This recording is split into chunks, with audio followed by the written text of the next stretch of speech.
어떤 사람이 부자가 될까? 이번 영상의 주제는 돈을 어떻게 써야 부자가 될 수 있을까입니다. 20년 동안 그들의 재무 능력을 연구했습니다. 그리고 답을 찾았습니다. 지금은 역사상 처음으로 내가 태어난 계급에 관계없이 나의 신분을 내 능력으로 바꿀 수 있는 사회입니다.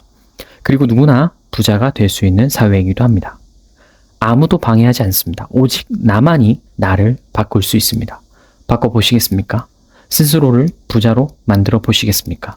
이번 영상은 돈을 다루는 4가지 능력 중 돈을 쓰는 능력입니다. 자수성가한 부자들은 과연 어떻게 돈을 쓰는지, 어떻게 써야 부자가 되었는지 알아보도록 하겠습니다. 무조건 안 쓴다고 부자가 될까요? 쓰는 돈이 적다고 부자가 될 수 있을까요? 그럼 어느 정도 써야 돈이 잘 모일까요? 자수성가해서 부자가 되신 분들의 사례를 종합해서 그 방법을 천천히 알려드리겠습니다. 잘 쓰는 능력을 키우는 겁니다. 무조건 안 쓰는 게 능사는 아닙니다. 무조건 싼 거 사는 게 잘하는 것도 아닙니다. 현명하게 소비해야 합니다. 예를 들면 겨울에 코트가 있어야 하죠.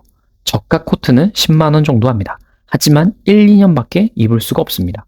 제품의 질도 낮고 유행도 잘 타는 디자인으로 만들어지니까요. 반면 괜찮은 품질의 캐시미어 코트는 백화점 정가는 150만 원. 아울렛에서는 1년이 지난 2월 상품으로 50만 원에 팔고 있습니다. 품질은 좋고 디자인은 유행을 타지 않는 기본 디자인으로 구매를 합니다. 그리고 10년 이상 입어도 전혀 싸 보이지 않는, 유행을 타지 않는 그런 옷으로 말이죠. 10만 원짜리 매년 사실래요? 아니면 50만 원짜리 사서 10년 이상 입으실래요? 선택은 개인의 몫이지만 부자들은 후자를 선택하는 경우가 많습니다. 경험상으로요. 크게 보고 길게 봐야 현명한 선택을 해야 소비가 줄어듭니다. 무조건 돈을 안 쓰는 것도 좋지는 않습니다. 고객 중에 한 분이 자수성가해서 중소기업을 운영하시는데 연매출은 100억 정도 되는 건실한 기업입니다. 그런데 옷차림은 단벌 신사처럼 매일 비슷하게 입으시는 것 같습니다. 저렴한 옷이라는 게 느껴집니다. 운전기사도 고용하지 않으시고 직접 운전하시고 제네시스도 항상 신형을 타지 않고 출시 후 3, 4년이 지난 차를 중고로 구매해서 이용하고 계십니다. 저한테 대형차는 감가가 크게 돼서 중고차로 사는 게 좋다고 자랑도 하십니다. 그래서 저는 솔직하게 말씀드렸습니다. 젊은 시절의 검소함은 미덕이지만 연세가 있으실 때 검소함은 민폐가 될 수 있습니다. 이제 여유도 생기셨고 품격과 인품에 맞는 소비를 하시는 게 훌륭한 경제 주체로서 존경받고 또 부의 그릇도 키우는 방법입니다. 검소함도 습관이라 잘 바뀌지가 않습니다. 어느 날 이분의 명품 시계를 차고 오셨는데 이미테이션으로 멋을 내고 있다고 자랑하고 계십니다. 아는 분이 보면 이미테이션인 게 티가 나죠. 모임에도 자주 옷이나 시계를 이미테이션으로 멋을 내고 다니시는데 이게 문제가 되었습니다. 저분 사업상 문제가 있나 봐. 요즘 어렵나 봐. 이렇게 소문이 난 겁니다. 진짜 거래처에도 소문이 들어가서 선결제 아니면 납품이 어렵다는 상황까지 간 거죠. 그제서야 제 조언을 들으시고 격에 맞는, 상황에 맞는 현명한 소비를 하려 노력하신답니다. 소비 금액은 전에 비해 2, 3배는 늘었지만 오히려 소득은 5배 이상 늘었다는 게 한참 지난 후의 일입니다. 그만큼 격에 맞는 소비를 갖추는 능력도 중요합니다. 소비 통제가 가능해야 한다는 건 불필요한 소비를 안 해야 한다는 것을 의미합니다. 좀 극단적이긴 하지만 저는 술, 담배, 커피를 하지 않습니다. 굳이 돈 들여가며 즐길 이유가 없다 생각하니까요. 하지만 고객이 권하는 술 한잔은 합니다. 고객이랑 티타임은 자주 갖습니다. 상대방의 호의에 대한 배려는 필요하다 생각하니까요. 이런 시간이 잦아지면 혼자 있는 온전한 저만의 시간에도 술과 커피가 생각날 때가 있습니다. 이게 저도 모르게 중독되는 기호식품의 특징입니다. 평생 술, 담배, 커피 등등 이런 삶의 생존과 관계없는 건강에 도움이 되지 않는 기호식품의 비용만 모아도 생각보다 큰 금액이라는 걸 알게 되실 겁니다. 사실 이것까지 아껴야 하나 싶을 정도가 되면 이런 생각이 정말 드시는 분이라면 어느 정도 성과가 있으신 분들이실 텐데요. 우리의 뇌는 생각보다 단순합니다.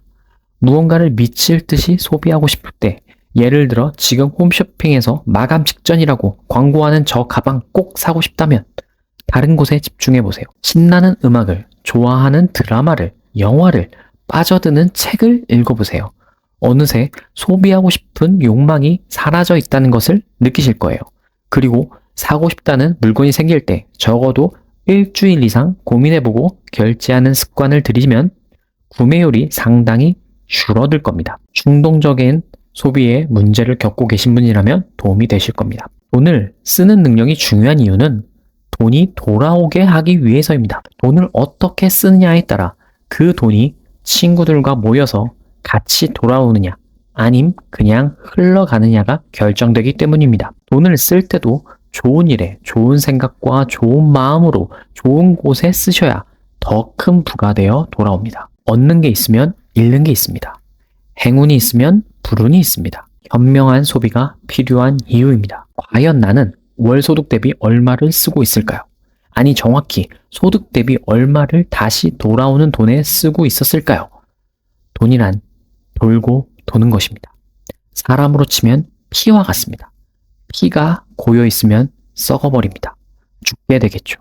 돈도 마찬가지입니다. 그 길을 내주어야 합니다. 돈이 잘 돌도록 해주어야 합니다.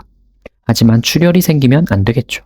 여기서 출혈이란 돈이 나가고 다시 돌아오는 돈입니다.